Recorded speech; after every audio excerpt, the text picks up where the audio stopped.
I'm happy to join with you today in what will go down in history as the greatest demonstration for freedom in the history of our nation. 50 years ago, a great American, new to the bowed shadow we stand today, signed the Emancipation Proclamation. This momentous decree came as a great sign of hope to the millions of Negro slaves who had been seared by the flames of liberty and justice. It came as a joyous daybreak to end the long night of their captivity. But 100 years later, the Negro still is not free.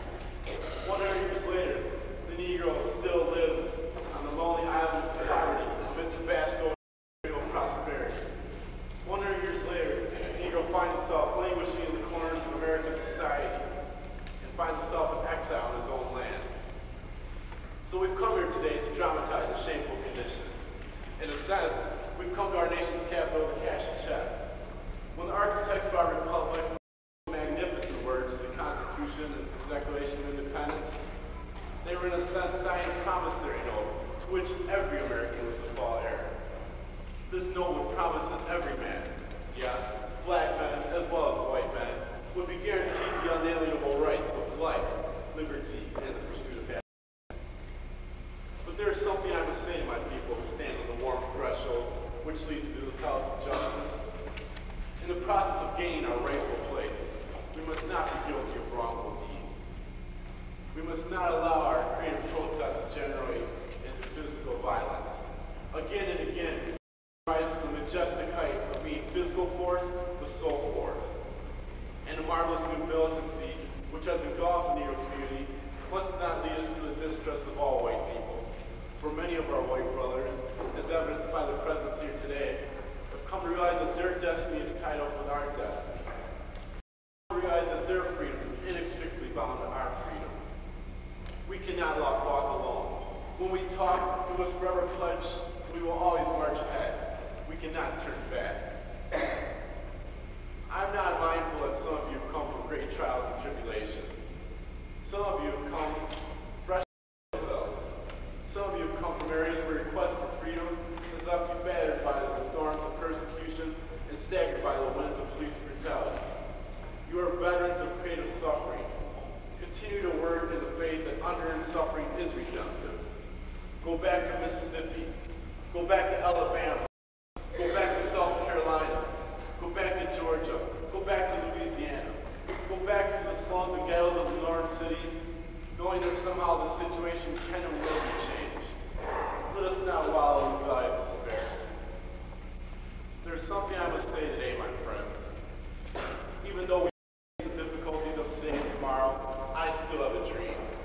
It is a dream deeply rooted in the American dream. A dream that one day this nation will rise up and live out the true meaning of its creed. We hold these truths to be self-evident, that all men are created equal.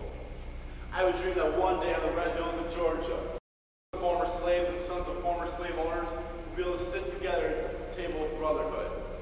I would dream that one day in the state of Mississippi, a state sweltering with the heat of injustice, sweltering with the heat of oppression, will be transformed into an oasis of freedom and justice. I would dream that my 4 little children will one day live in a nation that will not be judged by the color of their skin, but by the content of their character. I have a dream today. I would dream that Alabama, with its vicious racists, with its governor having his lips dripping with the words of nullification and interposition, one day right down there in Alabama, little black boys and black girls with joint hands, little white boys and white girls and sisters and brothers. I have a dream today. I would dream that one day every valley will be exalted and every hill and mountain made low. The rough places will be made plain and the crooked places will be made straight. And the glory of the Lord shall be revealed and all flesh shall see it together. I have a dream today. This is our hope. This is the faith that we return to the south with. With this faith, we will be able to hew out of the mountain of despair a stone of hope. With this faith, we will be able to transform the jangling discords of our nation into a beautiful symphony of brotherhood. With this faith, we will be able to work together, pray together, struggle together, go to jail together, stand up for freedom together, knowing that one day we will be free. This will be the day. This will be that day when all God's children will be able to sing with new meaning. My country, 'tis of thee, land of liberty. UPIC. Land where my father died, land of the pilgrim's pride. From every mountainside live freedom ring. And if America is to become great, this must become true. So lift freedom ring from religious hilltop to New Hampshire. Lift freedom ring from the mighty mountains of New York. Lift freedom ring from the high Alleghenies of Pennsylvania. Lift freedom ring from the snow-capped Rockies of Colorado. But not only that, lift freedom ring from Stone Mountain in Georgia. Lift freedom ring from Lookout Mountain in Tennessee. Lift freedom ring from every hill and every molehill in Mississippi. From every mountainside, lift freedom ring. What happens when we allow freedom to ring? When we let it ring from every village and every hamlet, every state and every city.